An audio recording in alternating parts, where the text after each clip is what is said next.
Mesmo ele falando dos benefícios da santificação, que é assim as bênçãos de uma vida santificada, né? Os benefícios de uma vida santificada. Mas ele fala de tribulação. Ele fala de tribulação, então assim, parece ser meio contraditório, né? Por que que você fala de bênçãos, mas você fala de tribulação, né? Porque vai ter. Isso já é certo que vai ter tribulação, né? Mas assim, essa que é a graça, né? Ele fortalece o cristão nesses momentos, né? No momento da tribulação, sabendo que eu fui justificado, sabendo que o crente ele é justificado, ele sabe também que ele passa pela tribulação e ele ganha o quê? Experiência, né? Ele ganha esperança, ele ganha muitas coisas que normalmente pessoas que não têm vida com Deus, que não creem em Deus, né, que não fazem nem ideia do que é justificação, do que é santificação, elas entram em desespero.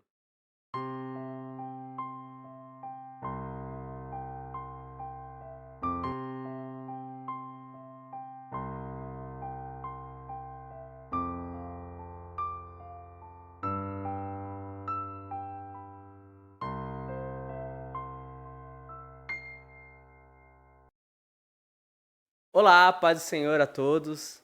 Estamos começando mais uma pré-aula pela Assembleia de Deus, Ministério Sopro Divino, pré-aula dos jovens, e estamos finalizando mais um trimestre. Acredito que esse trimestre tenha sido de muita aprendizado, muitas experiências e muita discussão dentro da sala de aula para poder abordar o melhor tema e um tema muito importante para os jovens, que é a santificação. Hoje, como já é de costume, na última aula, nós abordamos os dois professores da classe de jovens sobre o tema. Então, estou aqui hoje ao lado do Matheus, né? Pai do Senhor, Matheus. Pessoal, paz do Senhor, uma honra estar aqui com o professor Kelvin, né, para nós fazermos esta gravação da pré-aula da lição 13 dos jovens, né? Essa revista foi muito abençoada, eu creio que muitos jovens foram edificados, né? Nós também, como professores, fomos edificados, porque no momento em que nós damos a aula, nós também aprendemos, sem sombra de dúvida, né? Então nós vamos aqui discutir alguns assuntos, né? Relembrar alguns assuntos que foram citados nas lições anteriores, e eu creio que será uma bênção para a glória de Deus. Sim, Matheus, é importante nós já passarmos aí. E eu queria começar já falando sobre os 13 temas que nós discutimos durante esses 3 meses. E aí eu queria que, como eu já falei em algumas aulas, eu dentro da prática, dentro da sala de aula, eu não dou aula para os jovens, né? Na EBD. Eu dou aula para adolescentes, que é um outro tema, nós estamos discutindo sobre o Gênesis, né? Então, assim, você como já é um professor da turma de jovens, talvez você na prática ali com a turma tenha mais o que falar, o que aconteceu nesses 13 dias, nessas 13 aulas. Então, eu vou falar que os 13, que a gente agora só passou por 12, né? Vamos passar aí pelo 13º, porque a gente grava uma semana antes. Mas eu vou falar aqui os 13 temas, e aí você fala como foi esse tempo aí.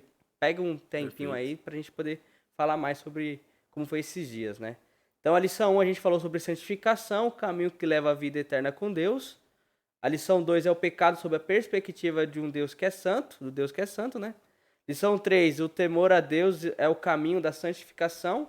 A lição 4, a santificação e a palavra de Deus. A lição 5, libertos para viver em santidade. A lição 6, mortos para o pecado, mas ainda lutando contra ele. Lição 7, santidade de dentro para fora. A lição 8, o ensino de Jesus sobre a santificação no Sermão do Monte. A lição 9, a santidade é a marca do crente. Lição 10, arrependimento, perdão e santificação. Lição 11, santidade integral. Lição 12, uma vida cheia do Espírito. E lição 13, as bênçãos de uma vida santificada, que é o que nós iremos discutir hoje. Então fala um pouco como foi esses 12 dias aí de aula que você passou lá com jovens, experiências, como que foi aí? Então, nessas 12 aulas, é muito importante a gente citar que a gente falou muito sobre santidade. O conceito de santidade foi falado em todas as aulas, né? É certo que na aula os jovens, os adolescentes, muitos irmãos, isso é verdade, eles não lembram, tipo assim, vamos colocar aí 80 até 90% daquilo que é falado, mas aquilo que a gente repete constantemente, né? Isso aí é até proposital a gente fazer isso, para que o jovem ele possa lembrar. Por exemplo, né? Nós falamos quase todas as lições, né, sobre Davi, mesmo que a revista em si não tenha trazido na lição um exemplo de Davi. Eu particularmente eu citei em quase todas as lições o exemplo de Davi. Por quê? Porque Davi é um exemplo, apesar de ser um homem segundo os olhos de Deus, ele foi um homem que cometeu pecados graves, né? Pecados graves, mas mesmo assim ele continua sendo o exemplo de homem de Deus, né? Então eu sei que, por exemplo, o conceito santidade, né, da forma que ela é aplicada em nossa vida, de uma forma de fácil entendimento, eu creio que todos os jovens eles aderiram, né? E tem uns demais exemplos que, assim, às vezes nós não vamos conseguir fazer com que os jovens eles, decorem as referências, né? Decorem versículos, obviamente. Ninguém vai ser um expert da Bíblia, um teólogo, né? Mas os conceitos básicos, o jovem, ele aprende com certeza. É importante falar isso aí, apesar de eu não ter pegado essas experiências aí dentro desse tema, mas eu estou dentro de uma sala de aula. E é importante enfatizar essa questão do aprendizado, né? Que eles têm dificuldade. Não é que eles têm dificuldade, mas acaba não absorvendo 100% das informações que são passadas, né? E assim, que se a gente for pensar que o objetivo dentro de uma sala de aula é a absorção de conhecimento, até porque nós acordamos cedo, porque uma escola dominical geralmente é cedo, para quê? Para nada, né? Não, é para uma absorção de conhecimento. Então é importante enfatizar mesmo, e é interessante isso de passar sempre o mesmo exemplo dentro das 3 lições, aí falar, mas é maçante? Não, não é maçante. É uma coisa que vai ficar fixada na mente deles. Por exemplo, se a gente ficasse as 12 lições, as 13 lições falando somente que sem santidade ninguém verá a Deus, já é um ponto. Já é, assim, uma coisa que eles têm que entender, que sem santificação ninguém vai ver Deus. Então, se você quer ver Deus, vai se santificar, vai buscar a santidade. Aí para amanhã ou depois lembrar disso, ficar martelado, né? Ficar fixado. Então quero começar já falando sobre o tema da lição 13, né? A lição 13 ela já começa com as bênçãos de uma vida santificada, esse é o tema da lição. O texto áureo ele diz: porque se nós, sendo inimigos, fomos reconciliados com Deus pela morte do seu filho, muito mais estando já reconciliados, seremos salvos pela sua vida. Isso está em Romanos capítulo 5, verso 10, né? Versículo 10. Uma coisa que é interessante, nós que somos ali crias do pastor Rigonato, né? Crescemos com ele, e ele sempre fala isso, que o cristão ele tem o ministério da reconciliação, né? Que é o ministério da reconciliação. Você tem um Deus que quer estar que quer reatar o laço com o homem. Já está aberto o lado de Deus. Só que o lado do homem não está aberto, o lado do homem está fechado. Nós, como cristãos, nós temos que trazer a reconciliação da pessoa que está fora para dentro. Então tem que trazer ela para dentro, né? Você quer fazer algum ponto aí ou já quer que eu passe para os próximos? Inclusive é muito bom citar a respeito da reconciliação, né? Porque reconciliação também seria basicamente um sinônimo de religião, né? Porque nós sabemos que a palavra religião, ela quer dizer religar, né? Nós sabemos que religião não é a nossa igreja, ou uma denominação, ou a religião católica, ou a espírita. Religião é o nosso Senhor Jesus Cristo, que Ele nos religou, né? Então esse é o significado da palavra religião, ou seja, que Jesus nos religou ao Pai, né? Nos reconciliou. Ou seja, Deus ele tomou a iniciativa, né? Na Santíssima Trindade nós vemos que o Pai planejou, o Filho executou e o Espírito Santo aplicou na vida do homem essa reconciliação. E também é muito importante nós falarmos que em toda a revista nós falamos muito sobre Romanos, né? Sobre justificação, que é o assunto da carta aos Romanos. E é muito importante nós sabermos que a partir do momento que nós passamos a crer em Jesus, nós recebemos várias bênçãos e a justificação, a santificação são uma dessas bênçãos também. Sim. E a reconciliação, sem dúvida. O resumo da lição ela diz: a justificação pela fé na obra de Cristo, aliada à santificação, garante bênçãos e paz. Para a gente ganhar tempo, eu já vou pular os pontos, né? Esses pontos iniciais. A leitura bíblica em classe, ela está em Romanos capítulo 5, do 1 ao 11, e uma coisa que, como eu e o Matheus tem enfatizado em todas as lições, a importância de incentivar os alunos na leitura. São 11 versículos, né? 11 versículos para poder ler na sala de aula, em que se você tiver uma turma de 5, 10 até 11 pessoas, se tiver mais de 11 pessoas, não todos não irão ler, mas é importante um ou outro ler para incentivar a leitura. Uma coisa muito importante, porque a base da escola dominical, no início dela, na história da escola dominical, foi trazer trazer a Bíblia, mas também trazer a alfabetização para as pessoas lá no início de quando começou esse movimento da escola dominical, né? Já teve para trazer a alfabetização. E a gente vê muitos jovens hoje que têm dificuldade na leitura. E você incentivar ele a ler um versículo talvez seja até muito importante para que ele venha aprender a ler, né? Ou então ter a familiarização com a leitura. Os objetivos são, primeiro, mostrar as bênçãos da paz com Deus. 2, compreender as bênçãos da alegria da salvação com o fruto do Espírito durante as tribulações. E 3, explicar a bênção da salvação e da santificação final. A introdução diz: após a santificação inicial que se dá por meio da justificação e regeneração, o crente ressurge com uma nova vida. Esta mudança proporciona alguns benefícios que são concedidos por Deus, como, por exemplo, a paz do Senhor, o acesso à graça e a esperança da glorificação final. A alegria da salvação fortalece o cristão nos momentos de tribulações e sofrimentos, e a salvação presente que garante a santificação final. Uma coisa que eu achei bem interessante nessa lição, talvez você tenha percebido também, Matheus, que é assim, mesmo ele falando dos benefícios da santificação, que é assim, as bênçãos de uma vida santificada, né? Os benefícios de uma vida santificada. Mas ele fala de tribulação. Ele fala de tribulação, então assim, parece ser meio contraditório, né? Por que que você fala de bênçãos, mas você fala de tribulação, né? Aí não sei se você quer colocar um ponto nesse ponto aí, né?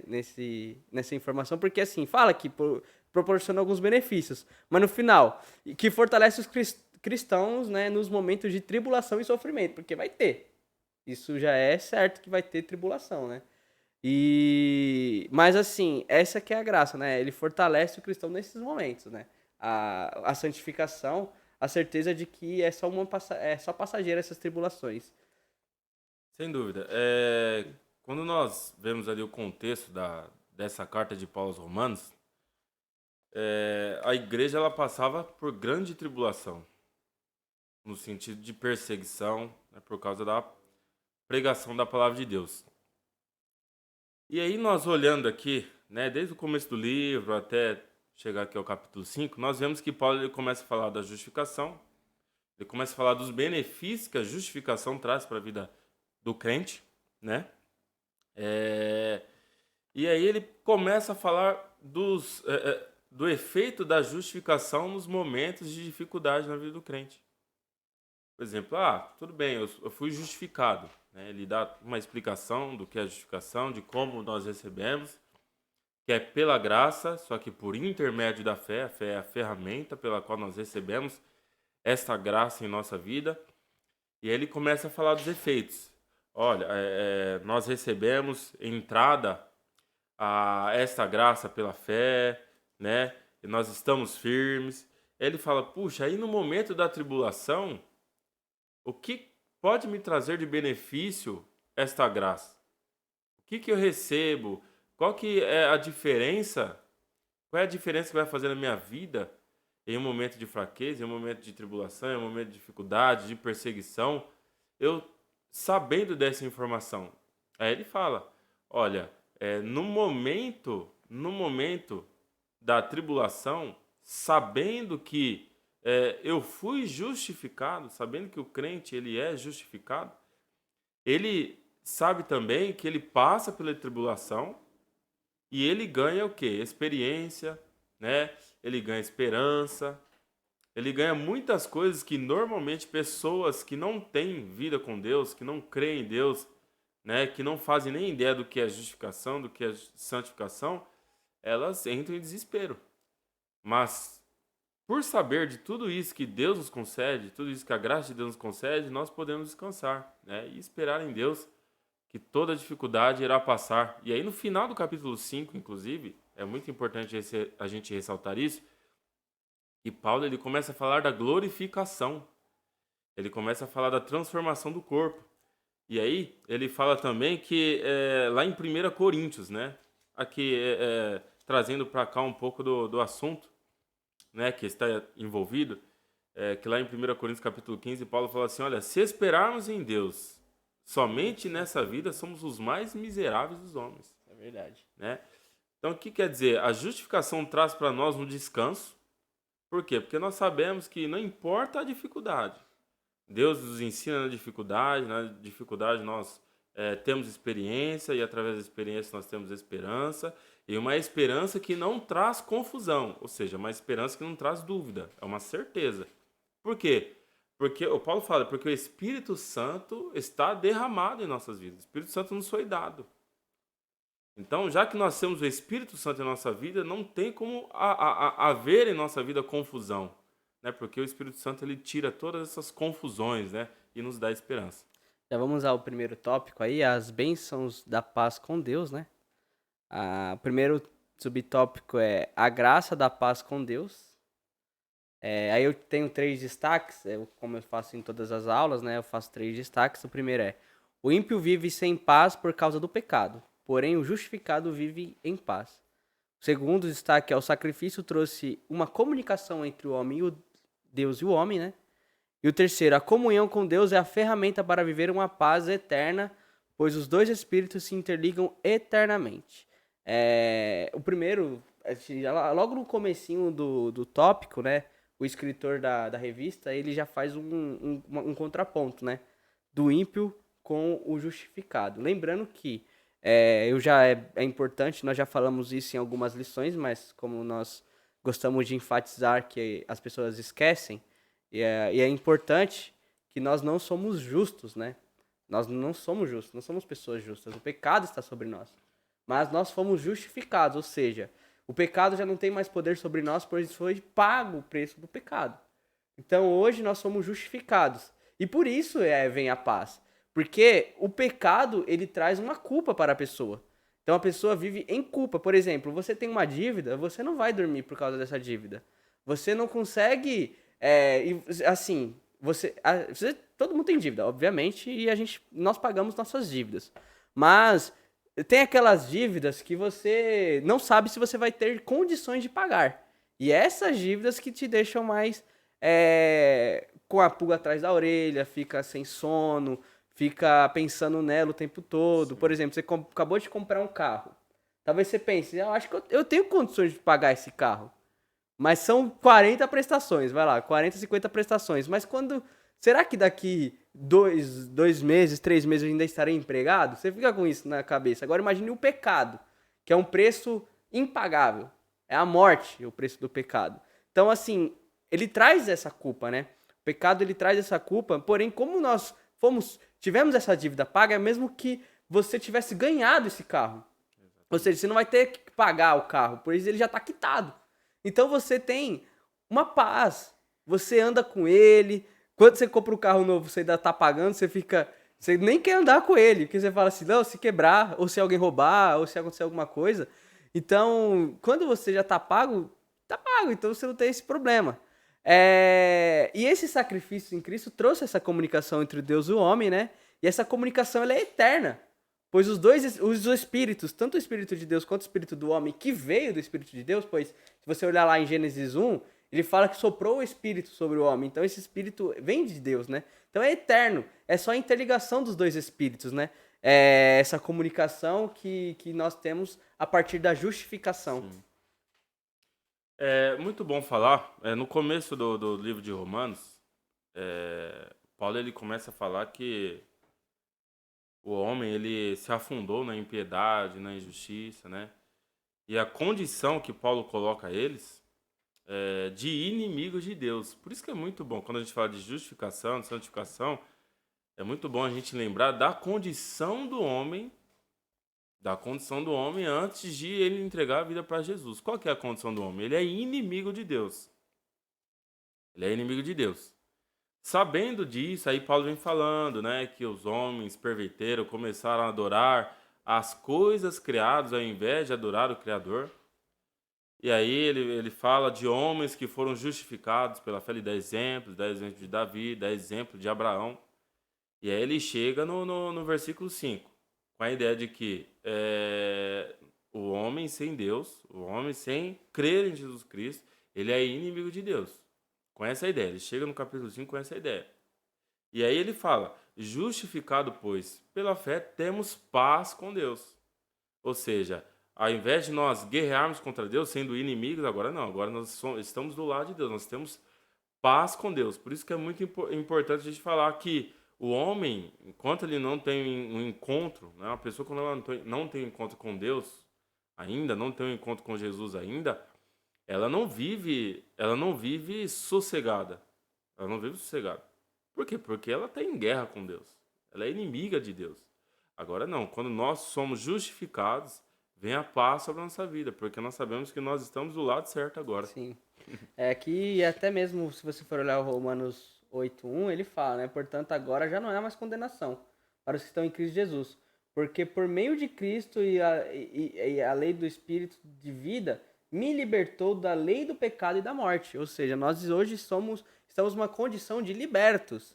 Nós antes presos do pecado, hoje nós estamos libertos. Por isso que nós não temos mais esta culpa, não temos mais essa preocupação do pecado sobre nós, pois fomos libertos, ou seja, não tem mais esse problema, né? Já vamos para o segundo subtópico, ele fala as bênçãos do acesso constante à graça de Deus. Já falamos um pouco sobre esse destaque, mas falando novamente que somente Jesus pode redimir o pecador.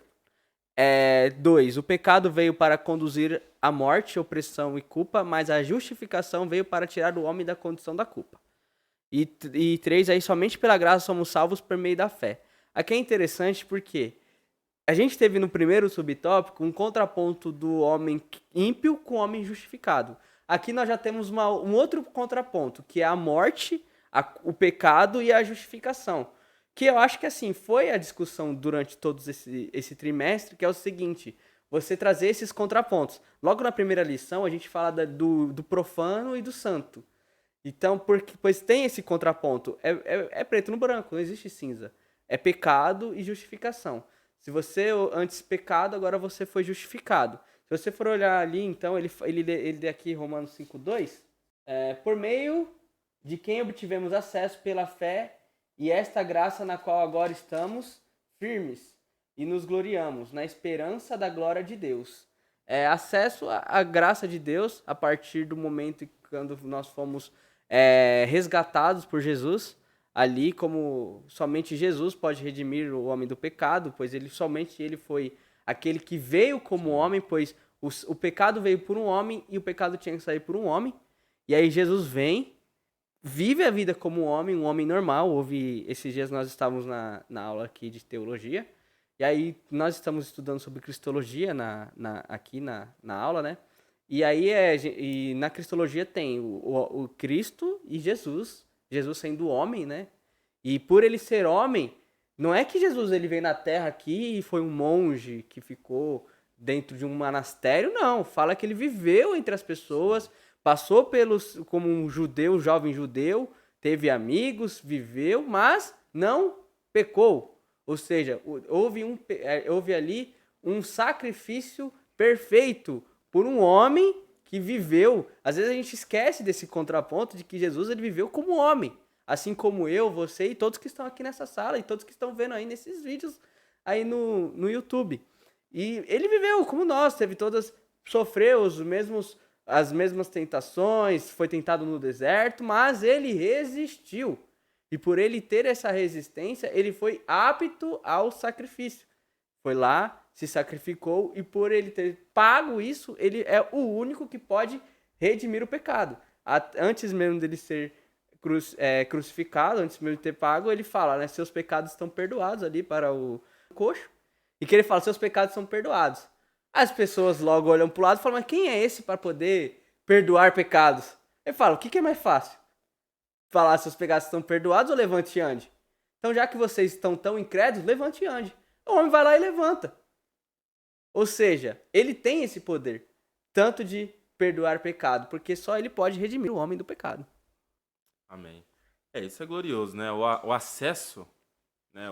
Essa graça do livre acesso, né? Isso é muito, muito glorioso, porque isso está disponível para nós. Bom é que assim, por exemplo, nós temos a justificação, mas como que nós teremos acesso a esta graça, né? Será que nós precisamos fazer alguma coisa? Será que nós devemos ir a algum lugar? Sabemos que no Antigo Testamento nem todos poderiam, né, ter acesso a Deus, porque tinha ali a divisão entre o Santo do Santo e o lugar santo, né, entre o santo. O sumo sacerdote ele poderia entrar uma só vez no Santo do Santo para oferecer o sacrifício, e só ele poderia uma vez por ano, né?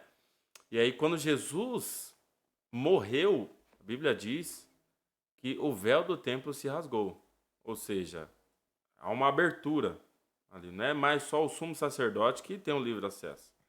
Mas agora cada pessoa tem acesso a esta graça, né? E livremente ele pode, eu sempre costumo dizer, ele pode em qualquer lugar, em qualquer momento, né, onde a pessoa estiver, entretanto com temor, com reverência. A gente não pode esquecer disso, né? Porque a gente está entrando no Santo do Santo, né, em qualquer lugar. A gente tem acesso total ao Santo Santo. Entretanto, continua sendo Santo Santo. É aí que as pessoas acabam confundindo, né? Acabam bagunçando todas as coisas. Eu tenho muita intimidade com Deus. É aí que mora o problema, né? As pessoas, eu tenho acesso, eu tenho liberdade. Opa, peraí. Você tem liberdade, você tem acesso, mas é ainda o Santo Santo. É onde Deus está. É a sala do trono de Deus. Entendeu? É muito importante citar isso, porque às vezes as pessoas acabam fazendo uma certa bagunça, confundindo muita intimidade, né? Isso é muito importante, esse ponto aí, Matheus, agora que, assim, hoje em dia nós vivemos numa época totalmente doida, né? Totalmente diferente do que nós estamos habituados. E se a gente for pensar uma coisa de intimidade e respeito, existe uma diferença, é somente a gente colocar o exemplo da nossa família. Por exemplo, eu tenho intimidade com meu pai. Você tem intimidade com seu pai. Mas vai entrar na casa dele com o pé sujo. Hoje você tá morando, você é casado, então você não tá mais morando com seu pai. Mas vai entrar na casa dele com o pé sujo. E até mesmo hoje, não sei, dependendo do grau de intimidade, abrir a geladeira lá e pegar comida lá sem ter pedido permissão. E até muito tempo antes, não, sem falar benção ao pai. Deus abençoe, tinha um benção ao pai lá, Deus abençoe. Ou seja, você tem intimidade. Mas se você não seguir um respeito com a pessoa, você não está sendo. Não é intimidade, você está sendo inconsequente. E não é essa palavra que veio na minha mente, você está sendo inconveniente. Existe a inconveniência. Sim. A gente vê hoje muito, e aí eu não quero entrar nessa discussão, mas a gente vê muito hoje hinos falando de você, né? Pra Deus. Eu vou entrar nessa discussão? Obviamente que eu não sou doido para entrar nessa discussão. Mas eu, na minha concepção assembleiano desde meus 7 anos de idade, eu não acho legal ficar chamando Deus de você. Até porque, se você vai num lugar que tem lá um grande juiz, você não vai chamar o juiz de você, vai chamar de Vossa Excelência. Seu pai vai chamar seu pai de você. É senhor. Respeita, filho. Que é senhor. E tem intimidade. Com seu pai é a mesma coisa, entendeu? Uma coisa que eu queria só dar um contraponto aqui, só pra gente não perder, que é Efésios 2, 8 e 9, que ele diz assim: pois vocês são salvos pela graça por meio da fé. Isso não vem de vocês, é dom de Deus. Não por obras, para que ninguém se glorie. Isso é interessante, porque as pessoas elas querem se gloriar pelas obras, né? Fala assim, se eu não for salvo depois de ter ajudado tantas pessoas, eu não sei mais quem vai ser salvo. Mas não é isso que salva. O que salva é a graça. Ou seja, é um valor que você não merecia. Primeiro, você não merecia ser salvo. Você foi escolhido ali porque Cristo salvou você. Ele pagou o preço e te deu ali de graça. É de graça o negócio, não é por merecimento. Para que ninguém se glorie e fale assim, não, eu sou superior. Porque a gente via muito nessa época, né? Existia os grandes líderes ali religiosos Que eles se achavam a última bolacha do pacote porque eles tinham o padrão de santidade sobre eles. Mas não é nós. E não é por obras, é pela graça. E não merecemos isso, né? Sem dúvida. É muito importante a gente falar isso. Aqui no mesmo capítulo 5 de Romanos, versículo 8 diz assim: Mas Deus prova o seu amor para conosco em que Cristo morreu por nós, sendo nós ainda pecadores.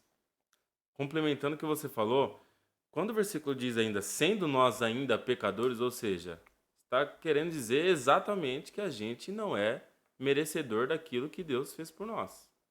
Nós não somos merecedor de tudo aquilo que Deus fez por nós. Tudo aquilo que nós temos acesso, e Paulo fala, versículo 2, nós temos acesso a essa graça pela fé. A justificação é pela fé, a salvação é pela fé, Efésios 2:8. Tudo é pela fé que nós temos acesso. O que é fé? A fé é a ferramenta pela qual nós recebemos tudo aquilo que Deus tem para nós. Eu costumo dizer que a fé, por exemplo, nós estamos caindo em um buraco muito profundo e nós não temos onde segurar, não tem uma corda para nós, não tem nada. Aí Deus fala assim, olha, você quer ser salvo? Eu tenho como te salvar. Você fala assim, quero. Você continua caindo, mas Deus pega você e tira você do buraco. Não uma corda para você estender a mão e segurar a corda, não. Isso não é fé. Eu quero, Deus, só que eu não tenho como me tirar desse buraco. Eu não tenho como me livrar desse buraco. É só o Senhor. Não há o que eu possa fazer. Eu só posso crer. Só isso, mais nada. Não há obra que eu possa fazer para me salvar. E assim, assim, ele tá lá para te salvar, né? Ele tá lá para te salvar. Só que aí vem o homem e fala, não quero ser salvo. Aí ele vai e solta a mão de Deus. Não é que Deus solta a sua mão, é você que tira a mão de Deus. É como se você estivesse aqui sendo segurado e você mesmo tá tirando a mão para poder cair. Ou seja, depende somente da nossa escolha. E é muito importante a gente falar nesse assunto porque nós sabemos que nem todos acreditam assim. Nós temos irmãos que creem que... Nós também cremos que a salvação ela é soberana, só que não no ponto de vista de alguns irmãos calvinistas, né? Eles creem que a nossa parte, não a nossa parte na salvação. Deus escolheu, Deus elegeu, Ele salva, né? De forma sem que nós queiramos, né? Ele elegeu e é incondicional essa palavra. Eles falam a graça incondicional, ou seja, Deus escolheu você, Ele vai te salvar, não há o que você possa fazer. Nós não cremos assim. Nós cremos que Jesus ele disponibiliza para todas as pessoas a salvação, tá? Apesar de a Bíblia fala que lá em Efésios, né, eleitos antes da fundação do mundo. Isso nós não podemos negar. Nós somos eleitos, tá? Mas também Pedro ele fala eleitos segundo a presciência de Deus. Isso não quer dizer que Deus elegeu pelo menos assim nós cremos, tá? Elegeu incondicionalmente pessoas, né, para serem salvas. Aí o que acontece? Nós cremos que o quê? A salvação está disponível a todas as pessoas. E as pessoas podem ou não querer ser salvas. As pessoas elas recusam a salvação. E nós temos exemplos bíblicos de pessoas que recusaram a salvação. Né? Deus ele é soberano, só que ele escolheu ser assim. Escolheu deixar ser recusado por pessoas. Sim. Essa questão da eleição, né? Como que nós cremos nessa questão da eleição? E eu acho que o Mateus tem a mesma visão que eu. É a seguinte, o povo foi eleito. O povo. É como se você estivesse num barco rumo ao céu. Cabe a você entrar ou não nesse barco. Entendeu? O barco foi eleito para o céu. Que é o povo de Deus foi eleito para ir ao céu. Você é um povo eleito, né? Esse, claro, foi dado ao povo de Israel, mas... Jesus, quando morreu pelos nós, ele morreu para um povo ir para o céu, né? Ser salvo. E Pedro fala sobre isso também, que nós somos geração eleita. Verdade. Pedro fala. Igual falou para o povo de Israel, o Pedro também foi a lição. Fala para a igreja. A gente falou isso na lição. Foi na lição. Se eu não me engano, foi a lição 10. Lição 10. Não, a lição 9. Lição 9. Foi a marca do crente, a santidade. Isso, exatamente. Assim, a geração eleita, nós somos um povo eleito. Cabe a você se você vai estar dentro desse povo ou não, entendeu? É isso que nós acreditamos na eleição. É essa a nossa visão da eleição, né? Nós, como arminianos que somos, né? E geralmente as assembleias, elas são arminianas, né? Elas já têm esse pensamento mais de que existe o livre-arbítrio e que você pode escolher a salvação. Já vamos ao tópico 3, senão a gente não discorre aqui Sim, e não sim. sai da primeira. Claro que, assim, boa parte dos tópicos, eles vão se entrando de encontro. E todos os tópicos são um resumo de todas as lições. Então, a gente vai sempre bater no mesmo ponto aí. A bênção da alegria da salvação. Primeiro aí é as tribulações que conduzem à maturidade. E aí nós temos 3 pontos, né? Na caminhada dos cristãos, a tribulação é inevitável. E Cristo nunca escondeu isso. Ele sempre foi claro que no mundo teremos aflições. A tribulação traz paciência e a experiência. E aí o terceiro tópico aí, as tribulações preparam Cristo para a corrida que leva a coroa da vida. Coisa que eu achei engraçada, porque assim, quando eu tava... Que eu geralmente edito os vídeos, né? E aí eu editei a lição 12 que o Matheus, ele falou, né? A lição 12. E aí ele vai ler exatamente o tema da lição 13. Eu falo... que a gente fala, a gente vai debater, Sim. a gente vai bater nos mesmos pontos. Mas e quando eu tava editando, eu falei, gente, mas esse é o tema da lição 13. Que bate, né, os mesmos pontos, né? E realmente, ele fala que a tribulação gera paciência. A gente sempre brinca, né? Não sei, mas, a gente sempre brinca aqui que é assim, não peça para Deus paciência. Não peça. Ai, Deus, me dê paciência. Não peça isso. Por quê? Porque a tribulação gera paciência. Então, se você Exatamente. está pedindo paciência para Deus, você consequentemente está pedindo tribulação para Deus. Está pedindo tribulação, porque ela gera paciência. E assim, Jesus nunca escondeu que no mundo teríamos aflições. Sem dúvida. Nunca escondeu. A diferença é que ele falou, mas não se preocupem, pois assim como eu venci o mundo, vocês também têm a plena condição de vencer. E existe somente uma coisa, eu sempre enfatizo isso, eu falo muito isso, e toda vez que eu puder falar, eu vou falar. Ele nunca prometeu casa, nunca prometeu carro, nunca prometeu dinheiro, nunca prometeu prosperidade, não. Na verdade, essas coisas ele fala no Sermão do Monte que não é nem para se preocupar com isso, é buscar o reino de Deus. Mas uma coisa ele promete: paz. Isso é promessa. Ele fala assim: eu vos dou a minha paz. Porque com a paz você vence essas dificuldades. Vai ter tribulação, vai ter problemas, mas ele te dá a paz. Isso é muito importante. Sim, sem dúvida. A palavra que mais me chama a atenção, né, no versículo 3 é assim: "E não somente isso, mas também nos gloriamos nas tribulações." Quando a Bíblia fala que aqueles que não são espirituais não compreendem as coisas espirituais. E nós só conseguimos compreender esse versículo aqui porque o Espírito Santo nos faz compreender. Porque essa palavra gloriamos, ela é sinônima aqui, ela significa alegria, né? Então nós nos alegramos também nas tribulações. Aí você pensa, puxa vida, como que eu posso me alegrar na tribulação? Como é que eu posso ter alegria em uma tribulação? Pergunta, se você não tem o discernimento do Espírito Santo, você não tem como entender uma coisa dessa. Aí quando você relê, eu demorei para entender. Eu demorei para entender o que esses versículos estavam querendo dizer. E esses benefícios da justificação traz para nós alegria em meio à tribulação. E aí, você falou certo de como que eu posso ser paciente, né? Colocando a minha paciência em prática. Ter momentos de paciência. Como que eu tenho momentos de paciência? Né? Momentos de tribulação. Porque é aí que eu vou exercer a minha paciência. Aí a paciência, ela vai levar à experiência. Por quê? Poxa, eu fui paciente, eu esperei. Então, por ter esperado, eu ganhei experiência. Se eu tivesse desistido, se eu tivesse abandonado, eu não teria uma experiência para contar. A experiência seria, puxa, eu não aguentei, eu desisti. E eu levo isso também para a liderança na qual eu estou agora, que eu faço parte, né, na líder de jovens, e em vários momentos, e não só eu, vários líderes, pastores, dirigentes de igreja já pensaram em desistir, com certeza. Já pensaram em desistir. Só que aí, quando nós lemos esses versículos, nós compreendemos que a tribulação, ela produz o quê? Paciência. Então você precisa esperar, precisa ter paciência para que através da paciência você tenha experiência, e a experiência a esperança. Uma coisa leva a outra, né? É difícil de entender às vezes, mas o Espírito Santo nos faz compreender isso. É um efeito cascata, né? E aí, o versículo, ele é um efeito cascata. Ele Sim, fala, a tribulação gera paciência. A paciência, ela gera experiência. E a experiência, ela gera esperança. É efeito cascata, um gerando o outro. sim. E aí é muito interessante isso. Tenta explicar para uma pessoa que não serve a Deus, puxa, ó, na hora da dificuldade, meu, quando tá tudo ruim, eu tenho uma alegria. Aí você, puxa vida, mas como é que é isso? Você vai tentar explicar, você não vai conseguir explicar. A pessoa vai falar, você tá doido, não tem como.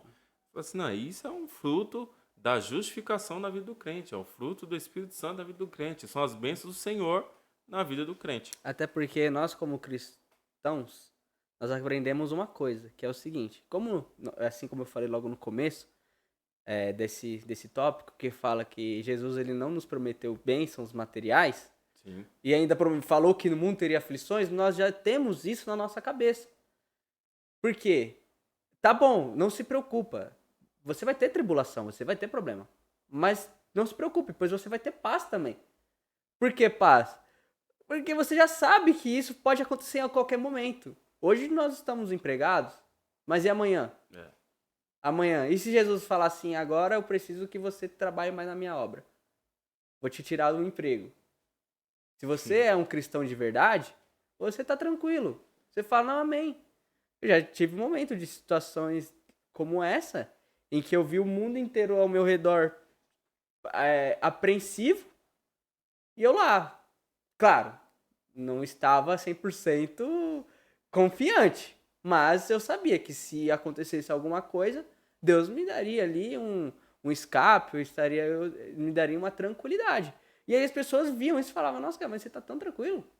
Eu falava, eu sou tranquilo É mesmo. difícil, né?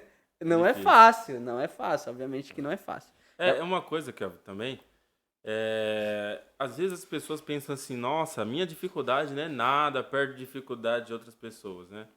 E elas acabam minimizando a sua dificuldade. É óbvio que a gente fala assim, poxa, eu tô passando por um momento difícil, estou desempregado. Se a gente for procurar, tem pessoas vivendo em situações muito, mas muito piores do que as nossas, tá? Só que cada um tem o seu deserto. Eu gosto de ouvir muito o Hernán Dias Lopes, ele é uma referência para mim, né? De pregação da palavra. Tem algumas coisas que obviamente não concordo, porque ele é reformado, calvinista, nós somos pentecostais, arminianos, mas isso são coisas secundárias que, né, não vão deixar de nos fazer irmãos em Cristo, né? Ele pode sim ser uma referência, inclusive toda Não vez vemos que problema alguém sobre isso. Não vemos problema. não, de maneira nenhuma. Inclusive, quando alguns jovens perguntam para mim, Matheus, quem você pode indicar para a gente assistir pregações, mensagens? Eu sempre falo Hernandes Dias Lopes, sem medo de errar. Vai lá, Hernandes Dias Lopes, né? Augusto Nicodemos, são pessoas que eu gosto de assistir. E ele sempre fala que o deserto na vida do crente é um treinamento, né? O deserto na vida do crente é um treinamento, que nunca o deserto vai matar o crente. Pelo contrário, ele vai fortalecer, porque Deus ele quer preparar aquela pessoa para algo melhor. Se você for olhar em 1 Coríntios, no capítulo 10, versículo 13, ele fala: não sobreveio a vocês tentação que não fosse comum aos homens. E Deus é fiel. Ele não permitirá que vocês sejam tentados além do que possam suportar. Mas quando forem tentados, Ele mesmo lhes providenciará um escape para que possam suportar. A minha tradução, ela fala tentação. Mas existem traduções que falam fardo. Não existem Ou fardos ou prova que não possa suportar. Pois mesmo se você for provado ou tentado, ele dará o escape. Então assim, cada um tem seu deserto, isso é muito importante nós entendermos que ele vai te dar o fardo que ele sabe que você consegue aguentar. Por exemplo, eu sou um peso pena, vai. Ele não vai me dar uns 100 quilos para me poder carregar. Mas se eu sou aquele cara fortão, ele vai me dar uns 200 quilos. Claro que isso na vida espiritual, né? Sim, sem dúvida. Eu sou o super crente. Não. Eu sou uma pessoa que, assim, Deus sabe nosso intelecto, nosso psicológico. Ele sabe, ele conhece. Ele sabe o quanto... Existem pessoas que são mais fortes psicologicamente, tem pessoas que são mais fracas psicologicamente. Isso, assim, você pode ser anos de crente, mas você tem ali uma personalidade. Existem personalidades. E aí, ele te dá um fardo que você aguenta. E se você não aguentar, ele não vai te dar. Isso é os desertos da vida. E eu gosto muito de ver Rick Warren lá do Uma Vida com Propósito. Não sei se o Matheus já leu esse livro, que é um livro muito bom, que é um devocional de 40 dias. Ele fala que tudo que nós fazemos aqui na Terra, tudo que acontece nessa Terra é uma preparação para o que vai vir no futuro. É como se nós estivéssemos dentro da nossa barriga da nossa mãe, sendo alimentados para poder sair para a vida, né? Assim aqui na Terra, é uma preparação para a eternidade. Então, tudo que acontece aqui é nos preparando para isso, né? Por isso que nós temos que nos gloriar nas tribulações. Já no subtópico 2, acho que a gente vai passar bem rapidinho, porque nós já falamos muito sobre ele. Muito, sim. Ele fala, o crente, mesmo enfrentando tribulações, tem a certeza do amor de Deus. Paulo, na carta de Romanos, afirma que nada nos separa do amor de Deus. Temos diversos exemplos de pessoas que largaram tudo por amor de Deus, pois se sentiram constrangidos pelo seu amor. E o maior exemplo prático de amor é Jesus no Getsemane. Eu já quero falar aqui, depois eu dou a palavra para o Matheus aqui. O Matheus, ele fala o seu ponto e a gente já vai para o próximo tópico. Mas é uma coisa que é importante aqui, porque quando fala na carta aqui de Paulo aos Romanos, ele fala que nada nos separará do amor de Deus. Nem a tribulação, nem a espada, nem o perigo, nem nada. E nós temos aí diversos exemplos de pessoas que largaram tudo para viver uma vida por Deus, por amor a Deus, pelo exemplo de que ele nos deu. Porque o amor de Deus nos constrange. O que é nos constranger? Você fala, é igual assim, você tem um namorado, você tem uma namorada, você tem um namorado, e aí essa pessoa, ela te trata tão bem, e você trata ela tão mal, e você fica, nossa, mas eu tenho que melhorar. Eu tenho que melhorar, por quê? Porque essa pessoa me trata tão bem, por que eu não consigo tratar bem? É assim com nós. Deus, ele nos tratou tão bem, ele nos amou tanto, que nós ficamos pensando, mas por que eu sou tão mal? Por que eu peco tanto? Por que eu vivo... Aí acaba que, pelo amor de Deus, a santificação, ela acaba sendo automática. Você vê o amor de Deus na nossa vida e você fala, eu preciso fazer algo por essa pessoa.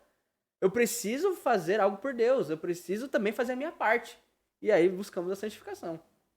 Sem dúvida.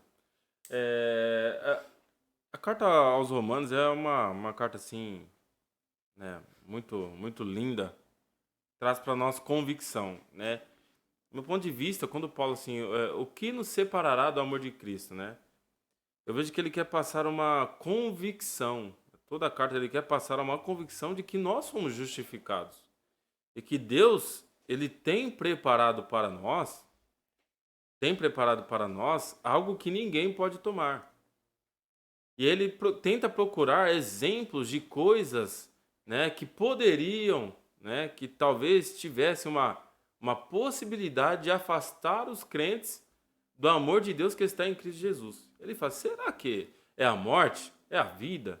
É poderes? É altura? É profundidade? O que pode nos separar do amor de Cristo?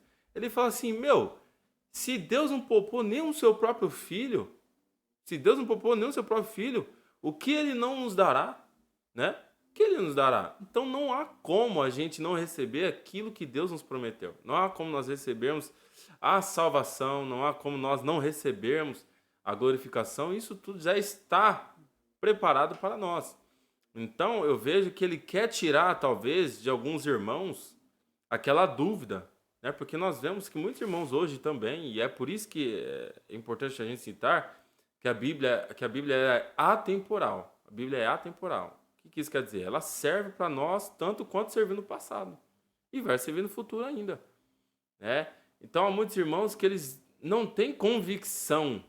Puxa, será mesmo que Jesus vai voltar? Será mesmo que se eu crer eu vou receber a minha salvação? Será mesmo que o meu corpo será transformado em um corpo incorruptível?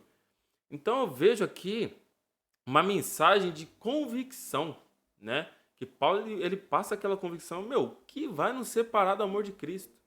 Mas o interessante é que em nenhum dos exemplos fala assim, eu mesmo vou me separar do amor de Cristo. Ele não fala isso. Por quê? Porque no meu ponto de vista é a única possibilidade. olha, nem a morte, nem a vida, nem a altura, nem a profundidade, nem nada. Entretanto, você pode abrir mão disso. Tanto é que Paulo ele fala, olha, guarda o que tens, para que ninguém tome a tua coroa.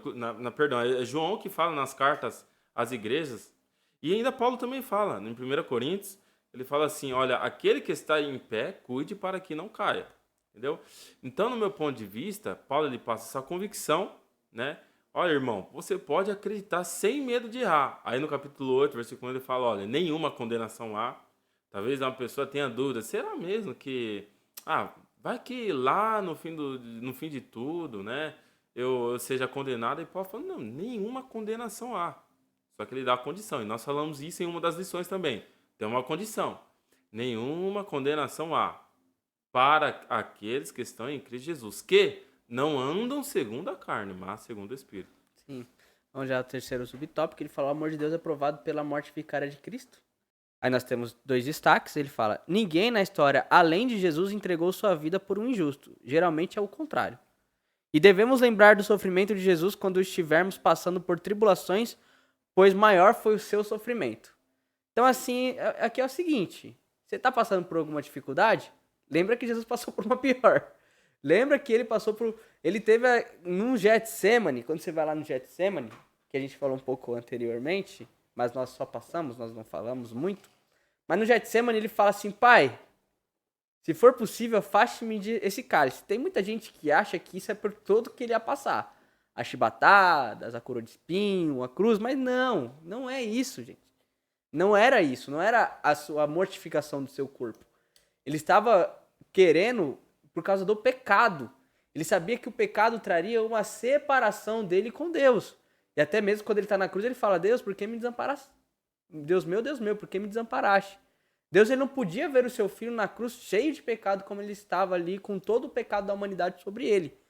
E ele sabia que iria passar por isso quando ele estava no Getsemane. E o sofrimento dele no Getsemane é sobre isso. É sobre o peso do pecado sobre ele. Que ele ia ter ali, e nesse momento ali, quando ele estivesse na cruz. E assim, ninguém faz isso por um injusto. Ninguém passa por essa situação. Eu vou ali morrer por uma pessoa injusta. Na verdade, a gente é o contrário. A gente pensa, a gente tem até algumas discussões, e se eu tivesse uma máquina do tempo e voltasse, e em que tivesse, por exemplo, um grande tirano da história, não vou citar nenhum, para não precisa citar, mas pensa um grande tirano da história.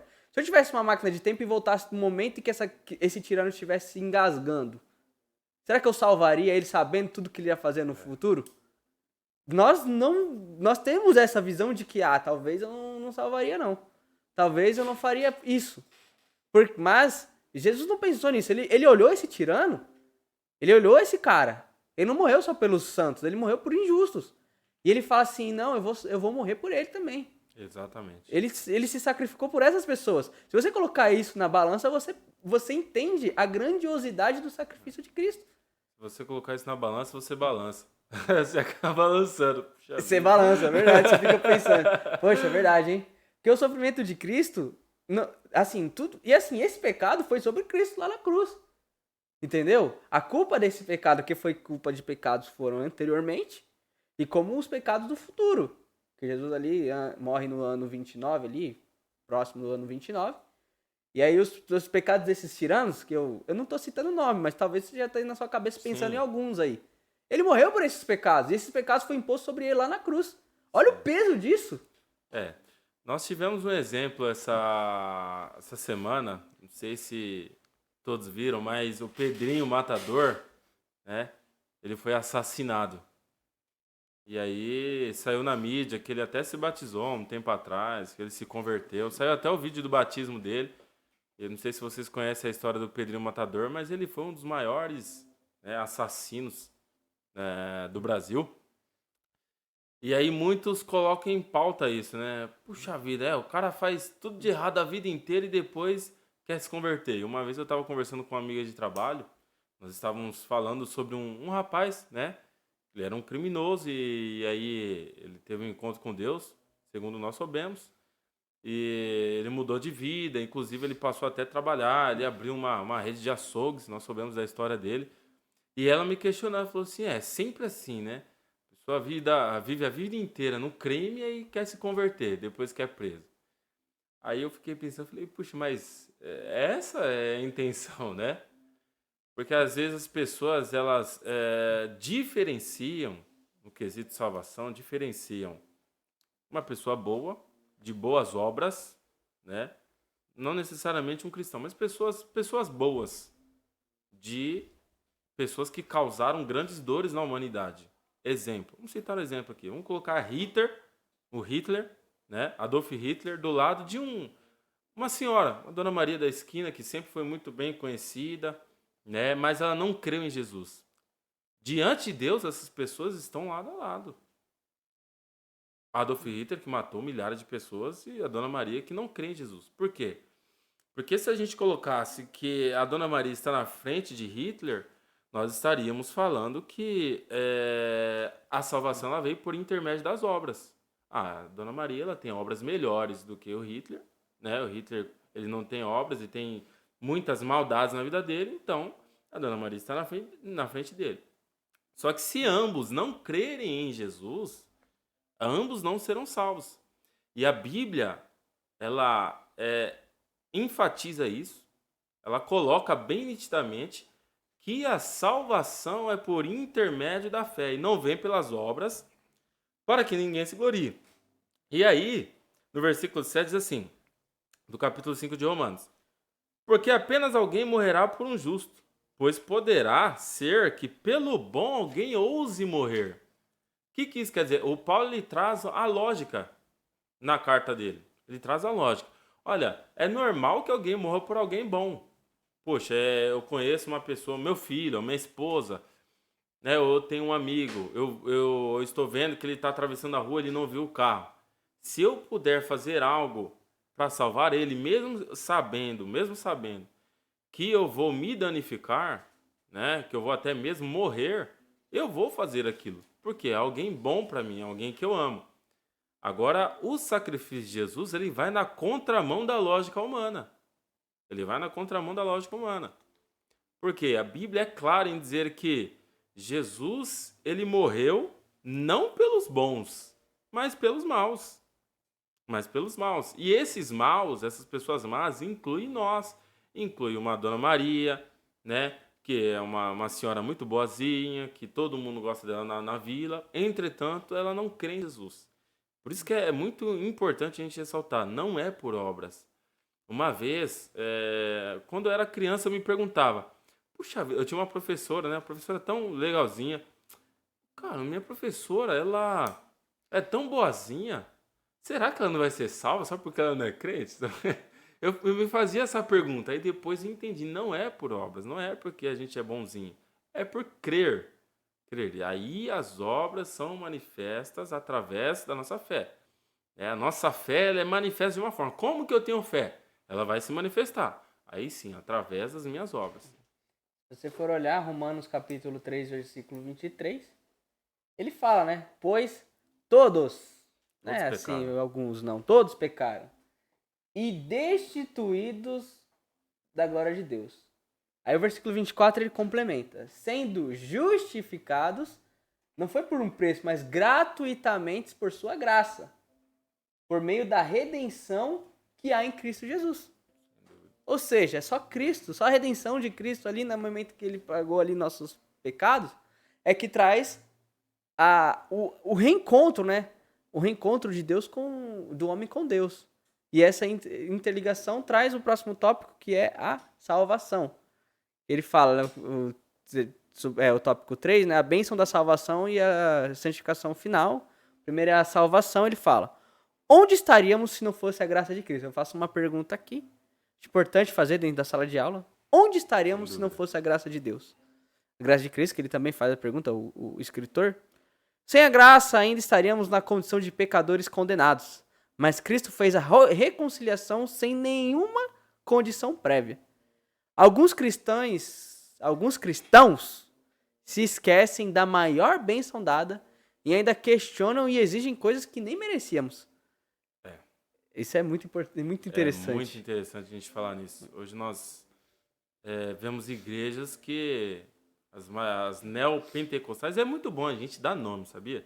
Às vezes as pessoas falam, não precisa citar. É bom a gente dar nome, porque pessoas estão sendo enganadas, né? Então é muito bom a gente dar nome. São os neopentecostais e muitas igrejas pentecostais, muitas assembleias de Deus, infelizmente, então se introduzindo nessas heresias que é a doutrina da prosperidade, né? São coisas que levam o homem só às bênçãos e não ao abençoador, né? Eles fazem de tudo para enriquecer em nome de Deus, né? Inclusive dão até o seu salário, ó, vou dar o meu salário para que eu fique rico, para que Deus me torne rico. Mas o evangelho não faz isso. O evangelho não faz isso, né? As igrejas têm trazido muito hoje Jesus. Inclusive teve um pregador famoso, né, que ele falou isso há algumas semanas. Ele falou assim que o centro da igreja é Cristo. Só que o centro do coração de Jesus, o centro do coração de Cristo, é o homem. E ele cometeu um erro gravíssimo, né? Por quê? Ele foi ali antropocêntrico. Ele colocou o homem no centro das coisas. Nós sabemos que Jesus fez o que fez. Ele entregou a sua vida para a glória de Deus Pai. Tudo é para glorificar o nome de Deus. Então é muito importante hoje a gente dar nome às coisas, né? Falar para os nossos jovens aquilo que está acontecendo nos nossos dias para que nós não venhamos nos enganar, né? Para que ninguém possa se enganar, porque a gente luta, a gente estuda e faz de tudo para uma alma não sair da igreja. Aí vem alguns, né? E implantam heresias e acabam enganando, e isso é muito perigoso. Então, assim, a coisa que é interessante nós dizermos é o seguinte: nossa condição era a morte. Nós não tínhamos outra condição.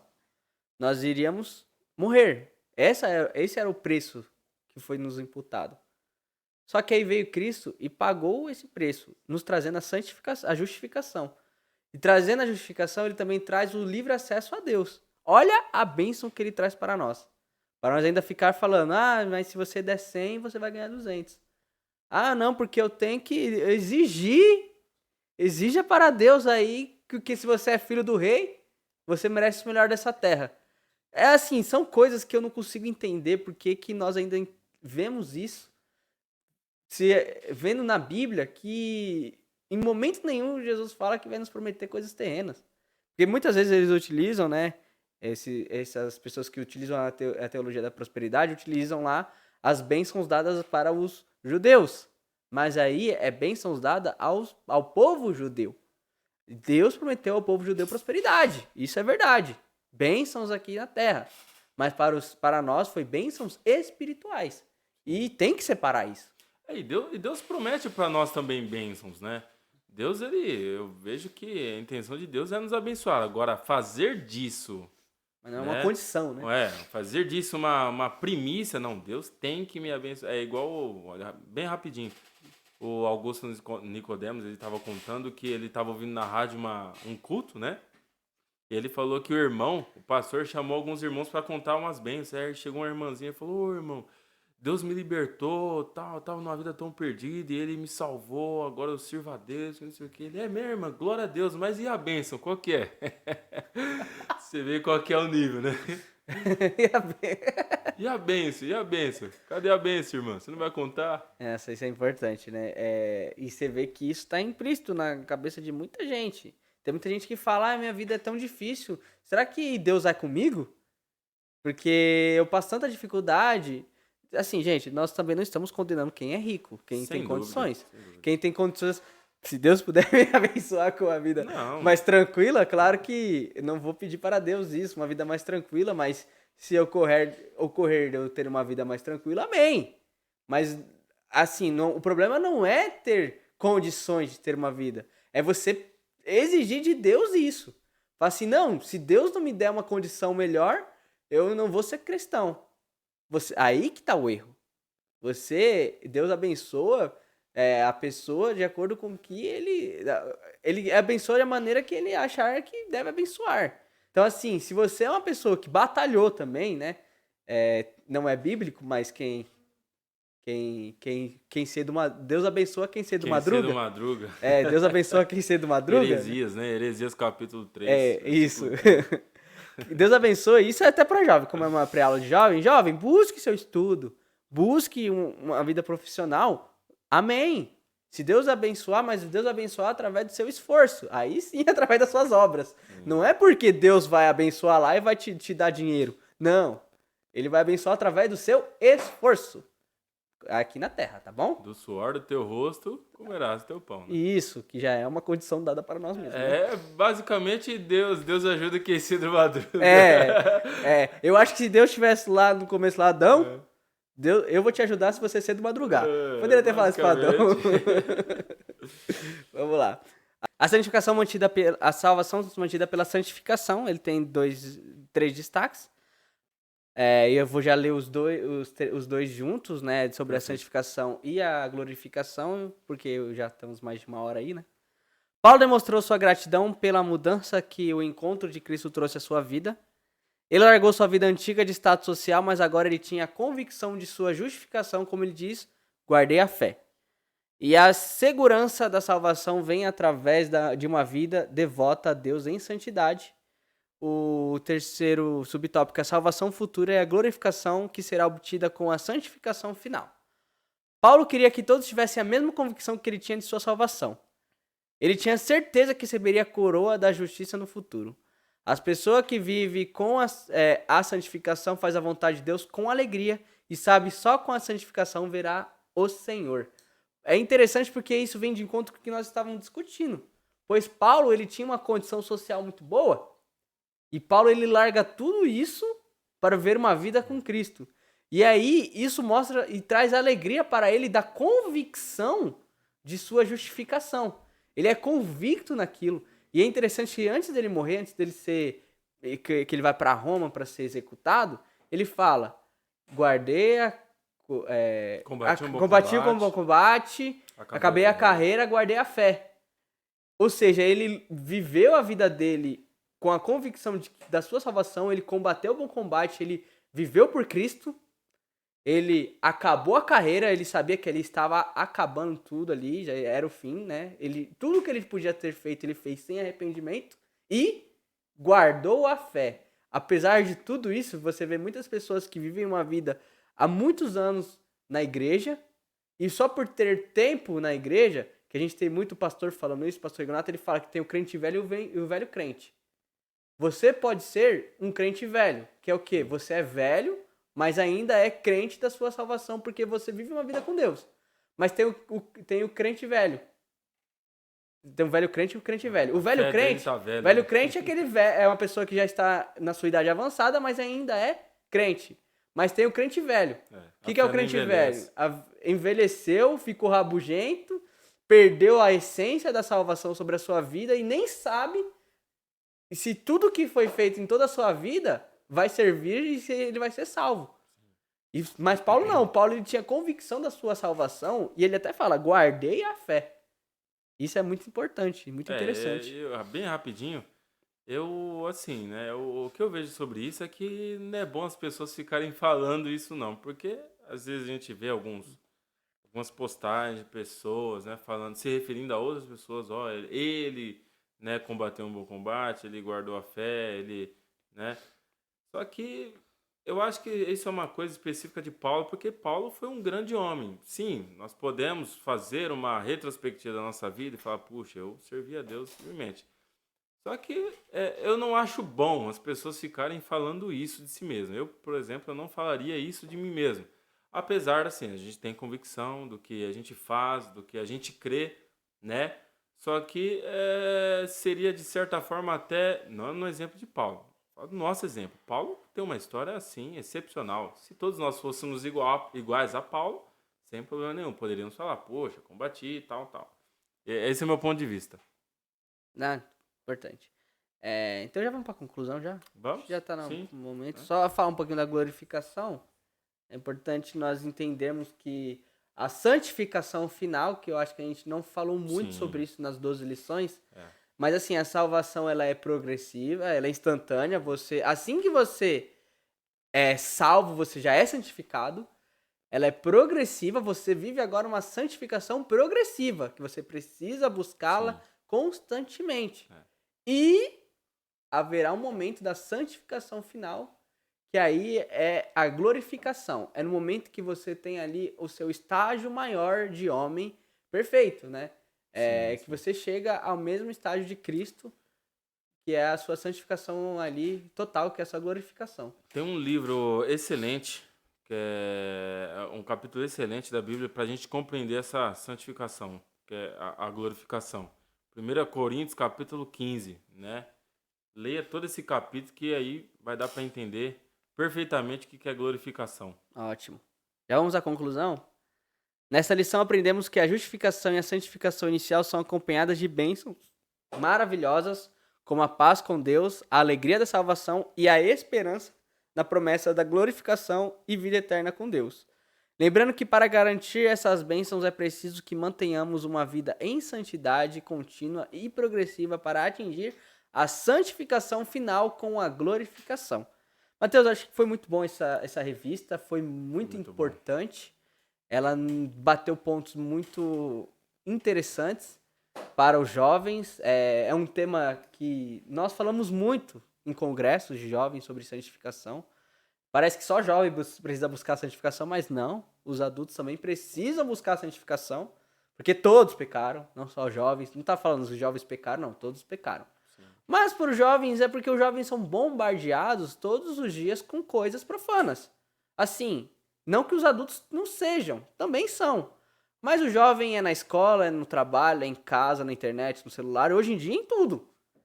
Então nós temos que sempre lembrar os jovens, vive uma vida em santidade. Busque ter a separação com Deus. E eu acredito que essa revista foi muito boa. Ela falou bastante nesses pontos. E já vamos para a próxima, né? Para o segundo trimestre aí. Você já sabe qual é o tema do próximo trimestre? Não vi qual que é o tema. Mas eu acredito que vai ser muito boa. Olha, eu acredito assim que não faltou conteúdo, porque eu fazendo aqui, gravando a pré-aula, né? E também dando aula, eu consegui suprir a minha aula com os conteúdos da nossa rede social do YouTube, né? Com essas pré-aulas, a gente consegue ter ali alguns complementos, algumas referências para poder introduzir a aula. Ainda mais essa lição 13, eu acho que para o professor dar essa lição 13 aqui, da aula dessa lição 13, ele vai ter muito conteúdo aqui nessa nossa conversa. Eu creio que vai ser muito bom para cada professor. E só para a gente poder falar aqui sobre o tema da próxima é o encorajamento, instruções e conselho.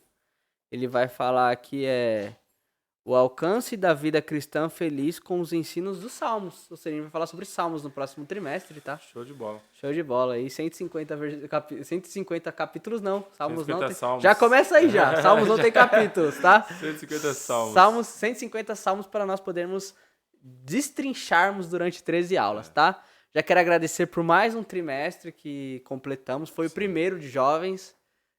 Virá mais, tá? Mas compartilhem, curtam, comentem e acredito que tenha abençoado muita gente. Deus abençoe. Mateus, muito obrigado mais uma vez Uma honra. por estarmos aqui conosco aqui, tá? E foi muito bom, tá? Eu que agradeço, espero estar aqui mais uma vez. Até a próxima revista. Até.